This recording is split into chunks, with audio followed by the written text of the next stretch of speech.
सबसे बड़ा मसला जो है हम समझते हैं तो वो अमन व अमान का है, जिसमें मेरे ख्याल में हमारी हुकूमत का उसकी कोई ना इस तरफ तवज्जो है ना उनकी कोई कंट्रीब्यूशन है। ये तो वहाँ के लोग दुआ देते हैं, खैबर पख्तूनख्वा के लोग अपनी फ़ौज को, कि फ़ौज है जिन्होंने बॉर्डर को भी संभाल के रखा हुआ है, हमारे बाज़ारों, शहरों, कस्बों और देहातों को भी संभाल के रखा हुआ है। वरना अगर ये मुल्क और इसके सूबे और इसके बॉर्डर अगर ऐसे गुमाश्तों के हवाले हो जाए तो पता नहीं पाकिस्तान की हालत क्या होती। इमरान खान ने बड़ा ठीक ही कहा था हुकूमत से निकलने के बाद कि अब ये मुल्क टूट जाएगा और इसके 3 टुकड़े हो जाएंगे। ये इनका एक ख्वाब था। इनका हर मूव जो होता है वो इसीलिए होता है कि ये लोग पाकिस्तान के वजूद पर, पाकिस्तान के बुनियादी असास पर और 2 कौमी नज़रिए पर इन्होंने अटैक करना होता है। इनकी हिमायत में लिखने वाले ख़त जो अमरीकी कांग्रेसमैन है, पहले 64 थे, अब कोई मेरे ख्याल में 46 रह गए हैं। और ये अमरीकी कांग्रेसमैन वो लोग हैं, इनमें से अक्सरियत उन लोगों की है या जो हमजिन्स परस्त हैं, या जो वो हिंदू नवाज लॉबी से ताल्लुक़ रखते हैं, या फिर वो प्रो इजराइल हैं, एंटी पैलेस्टीनियंस हैं।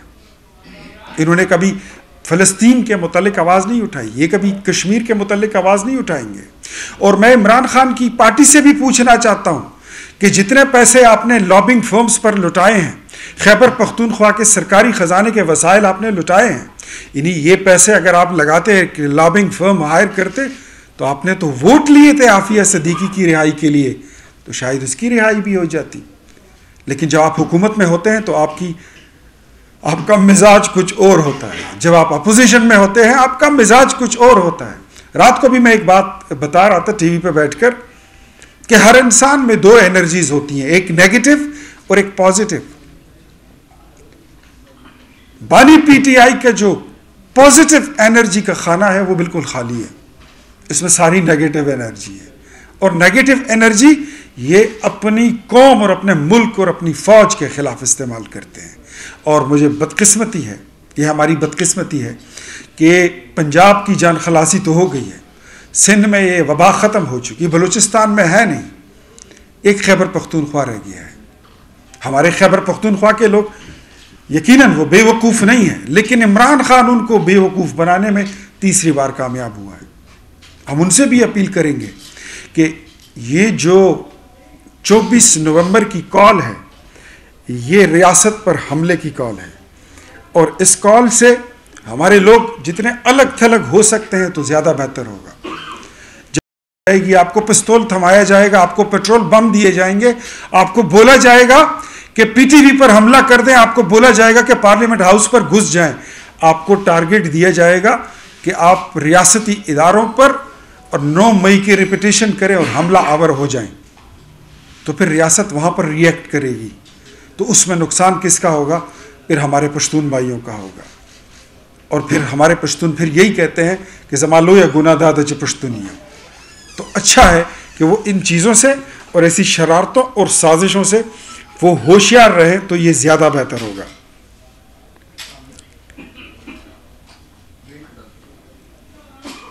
हम ये भी समझते हैं कि जो खैबर पख्तूनख्वा में हुकूमत है, ये फॉर्म 47 का राग अक्सर अलापते रहते हैं। मैं इनको चैलेंज करता हूं कि शुरुआत अगर करनी है अपने फॉर्म 47 की तो बिस्मिल्लाह करें और पेशावर से शुरू करें। देखते हैं कि आपका मैंडेट कितना असली है, जरा चेक करते हैं कि आपके पास कितना असली मैंडेट है। आपके वो लोग जो इलेक्शन हार गए वो भी नताइज तस्लीम नहीं करते हैं, वो कहते हैं हमें भी हराया गया है, 3 जिले आते हैं, वो बेचारा गायब भी हो जाता है। कल को फिर ये लोग कह रहे थे कि हमारी खवातीन उठा ली गई। यहाँ पे इनके एक लोकल लीडर हैं जो नेशनल असम्बली के इनके उम्मीदवार थे, टीवी पे बैठे हुए थे मेरे साथ एक शो में, तो फरमाते हैं कि 6 खवातीन को उठा लिया गया। मैंने कहा जी आप खवातीन के नाम दे दें। कहते हैं जी 4 खवातीन को उठा लिया गया। मैंने कहा आप नाम दे, मैं आज शाम को उनको इंशाल्लाह घर भिजवा देता हूँ। कहते हैं जी वो मैं पूछ कर आता हूँ। ये खुद ही अगवा हो जाते हैं, खुद ही बाजियाब हो जाते हैं। ये भी इनकी एक बड़ी मज़े की पॉलिसी है। बुशरा बीबी खातून खाना वहाँ पर खड़े होकर पेशावर में सरकारी वसाइल को यूज़ करते हुए कहती है कि अल जिहाद सबीलुना सबीलुना। आप किसके खिलाफ जहाद कर रही हैं? पाकिस्तानी रियासत के खिलाफ? हमने तो सुना था कि जहाद होता है कुफ्र के खिलाफ, यहूद और नसारा के खिलाफ जहाद होता है जहां पर इस्लाम खतरे में हो। किसके खिलाफ जहाद कर रही है? यहां पे कौन यहूदी है? यहां पे कौन काफिर है? यहां पे कौन है जो इस्लामी शायर को नहीं मानता, इस्लामी अरकान को नहीं मानता? किसकी हुकूमत है? क्या मुसलमानों की हुकूमत नहीं है? क्या आपको अपनी फौज पे चढ़ाई के लिए, अपनी रियासत पर चढ़ाई के लिए अल जिहाद का नारा लगाना जेब देता है? और खातून खाना, हम तो पहले ही कहते थे कि आप खातून खाना नहीं है। जितनी सियासत आप करती है पर्दे के पीछे, इतनी सियासत शायद किसी ने नहीं की थी। तो ले ले आपकी पार्टी और इमरान खान एक यू टर्न नंबर 804 एक और भी ले ले कि अब वो सियासी नहीं रही। हम भी कहते हैं कि साफ चुपते भी नहीं और सामने आते भी नहीं, खूब पर्दा है कि चिलमन से लगे बैठे हैं। आइए सामने सियासत करें और शुरू करें फिर खुल्लम खुल्ला। लेकिन इस तरह की ब्लैकमेलिंग और फिर लोगों को ईमान के वास्ते देना, मेरे ख्याल में दिस इज़ वेरी डिस्गस्टिंग और ये ज़्यादती है। और लोगों को, अवाम को और बिलखसूस पाकिस्तानी जवानों को अपनी रियासत और अपने फ़ौज के ख़िलाफ़ भड़काना और इनकलाब के नारे लगाना, I think this is very cheap और वेरी डिस्गस्टिंग। इस स्टिंकिंग पॉलिटिक्स, इससे आपको बाज आ जाना चाहिए। मैं खैबर पख्तूनख्वा के नौजवानों से बिलखसूस और पूरे पाकिस्तान के नौजवानों से बिलउमूम मैं उनसे ये अपील करूंगा और ये मेरी उनसे गुजारिश होगी कि ऐसी धमक छोकड़ियों में और ऐसे कॉल्स पर जो पाकिस्तान की रियासत और हमारी फ़ौज के ख़िलाफ़ हो, उससे अपने आप को अलग करें, अपने आप को साइड पे कर लें। क्योंकि ये लोग ये समझते हैं कि खैबर पख्तूनख्वा के लोग बेवकूफ़ हैं और हम उनको बेवकूफ़ बनाने में तीसरी बार कामयाब हो चुके हैं। लेकिन हम समझते हैं कि खैबर पख्तूनख्वा का नौजवान और पाकिस्तान का नौजवान बाशऊर है। हाँ, ये बात है कि पश्तून जज्बाती है, बहादुर है, और कोई उनकी जुर्रत और बहादुरी को उस पर थोड़ा सा हाथ फेर के ललकार दे तो उसके साथ चल पड़ते हैं। लेकिन आप ज़रूर देखें कि कौन आपको अपने किस मकासद, किन घटिया और गलीज़ मकासद के लिए आपको इस्तेमाल कर रहा है। तो मेरे ख़्याल में आपको फ़ैसला करना मुश्किल नहीं होगा, बल्कि ये आसान होगा। और मैं फिर ये भी कह दूं कि अगर आपको रियासत के ख़िलाफ़ और पाक फ़ौज के ख़िलाफ़ पाकिस्तान की इकॉनमी को बर्बाद करने के लिए ईंधन बनाया जाता है, तो रियासत ने यह फ़ैसला किया है कि ऐसे लोग जिनसे पाकिस्तान की बुनियादी असास, पाकिस्तान के दो कौमी नज़रिए, पाकिस्तान के वजूद को नुकसान हो, जो मुल्क को नुकसान पहुंचाते हैं, हमारी इत्तलात के मुताबिक इनके पास वो लोग भी हैं, इनकी सफ़ों में शामिल होकर आएंगे जिन्होंने बैरून मुल्क पाकिस्तान के झंडे उतार कर उसको आग लगाई थी। तो उसकी सज़ा फिर ये भी हो सकती है कि आपका शनाख्ती कार्ड भी ब्लॉक हो सकता है, आपका पासपोर्ट भी ब्लॉक हो सकता है, आपका मोबाइल सिम भी ब्लॉक हो सकता है, और आपको और भी काफ़ी सारी तकालीफ भी, अगर आप सरकारी नौकर हैं।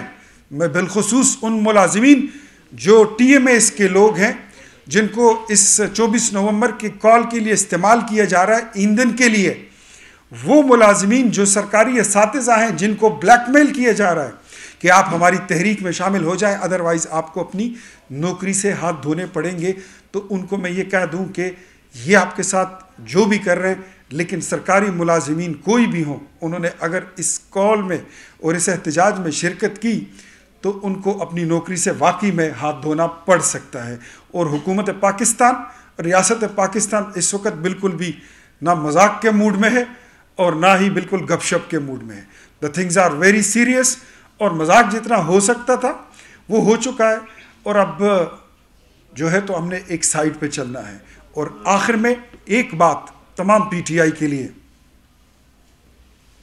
ये सिविल सुप्रीमेसी के ये जो आप राग अलापते रहते हैं और आप इतने डेमोक्रेट बनते हैं, कभी आप चे गुवेरा बन जाते हैं, कभी आप इमाम खुमैनी बन जाते हैं, कभी आप माओ ज़ेतुंग बन जाते हैं, तो आपको इतना बता दें कि आपकी सिविल सुप्रीमेसी की हालत यह है कि आपको जनरल बाजवा साहब ही हुकूमत में लाए थे, जनरल फैज साहब आपको हुकूमत में लाए थे, एक आध जनरल और भी था। और साकिब निसार भी था। पानामा बेंच उसने आपको फैसिलिटेट किया था। मियां नवाज शरीफ का हंसता बसता पाकिस्तान, उसको उजाड़ के रख दिया गया था।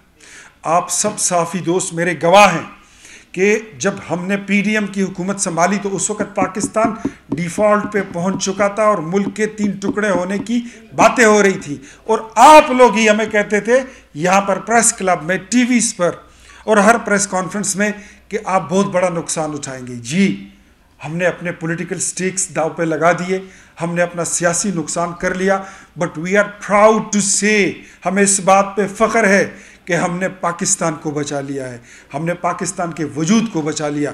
और ये नाम नेहाद डेमोक्रेट जो आज कहते हैं कि फ़ौज को यहाँ होना चाहिए और फ़ौज को वहाँ होना चाहिए, फ़ौज बड़ी दूर रह गई थी, बहुत दूर रह गई थी चार्टर ऑफ डेमोक्रेसी के बाद। ये हाथ से पकड़कर और बॉर्डर से पकड़कर उनको पार्लियामेंट में घुसा कर ले आए और फिर एक कर्नल के ज़रिए ये पूरी पार्लियामेंट और पूरा सेशन चलाते थे। कर्नल लियाकत उसका नाम था, और आप मेजर अपना आमिर लियाकत हुसैन की स्टेटमेंट और कई ऐसे पीटीआई रहनुमा हैं जो उन्होंने इस बात का कहा था, उन्होंने इसकी तस्दीक की थी कि हमें गर्दनों से पकड़ पकड़ के लाया जाता है। तो बानी पीटीआई साहब, हमें यह भी पता है कि आपकी सिविल सुप्रीमेसी में कितना दम है, आपकी जमहूरियत पसंदी में कितना दम है। फौज के किसी एक संतरी, एक सिपाही बादशाह की आंख मारने की देर है और आपकी पूरी पार्टी एक साइड से दूसरी साइड पे चली जाएगी, आपकी पोजीशन फिर कुछ और होगी। तो आपको ये भी आखिर में बता दूं कि आपको तबलीगी जमात से नहीं उठाया गया, आप सरोजे पे नहीं थे, आपको चिल्ले से नहीं ले जाया गया, आप 190 मिलियन पाउंड की चोरी में अंदर हैं। और इस तरह अगर चोरों को छोड़ना होता तो हम छोड़ भी देते, या इस तरह की कोई रिवायत होती। No, never. आप सबूत लाएं, रसीदें लाएं, कोर्ट ऑफ लॉ से, ड्यू कोर्स से आप गुजरें, वहाँ पे ये आप ही कहते थे कि रसीदा कटो, अदालत में जाओ और वहाँ से इंसाफ लो। अब आप भी वहीं से इंसाफ लें, इंसाफ मिलेगा, हमें कोई एतराज़ नहीं है। Thank you very much. Pakistan जिंदाबाद।